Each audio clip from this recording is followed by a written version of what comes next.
Yeah. So I tend to think of aging through these pillars of health span. So at OptiSpan, everybody's got their pillars of health span, I know, but at OptiSpan, we've settled on 4. It's a nice, easy number. And we kind of like active words. So we go with eat, sleep, move, connect. That's kind of the first place that I start. I think about health span through the lens of these pillars, right? And so eat is diet, move is exercise, sleep is sleep. Connect is the kind of more complicated one in my view, at least, because that includes both, your personal mindfulness, connection to the world around you, how you experience the world, does it cause stress, and also human connection, human relationships. Okay. So the reason why I'm taking you through this is because I think a useful way, and I've done this in my own life and continue to do it, a useful approach is to say, if we look at the pillars, do a self-evaluation. So we've got biomarkers. Of course, we look at biomarkers, physiological things, all of that. But you can kind of tell from a self-assessment, where is my weak link? If you just think about it from that perspective.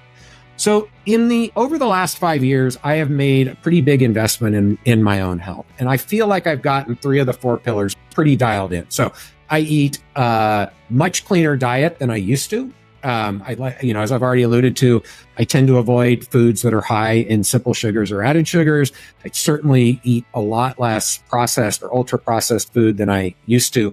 I have developed the habit where I really, really enjoy high quality food. I think most people will. I think there's this perception that, I don't want to eat a bunch of salads all the time or whatever, vegetables. I think when you kind of get out of the mode of eating the garbage, then you can really start to appreciate the joy of eating a very high quality diet. And I definitely have gotten there. So I think habits are really important. So that's one thing that I do, but I don't really think about it that much anymore because it's become a habit and it's what I like. I exercise regularly. I am a big proponent of resistance training. So I do regular resistance training. And then for cardio, I don't do a lot of dedicated cardio, but my wife loves to hike. So I'll go on hikes with her. We've done a couple of big hikes and we pretty regularly hike, live in the Pacific Northwest, great place for hiking. So I think finding exercise that you enjoy is super important, but that's another thing that I am very, cognizant of and pay a lot of attention to. I'm lucky that I haven't really had to pay much attention to sleep. So I sleep pretty well. I've worn an Oura ring. I'm wearing one now. I do track it a little bit, but I don't wear the Oura ring all the time.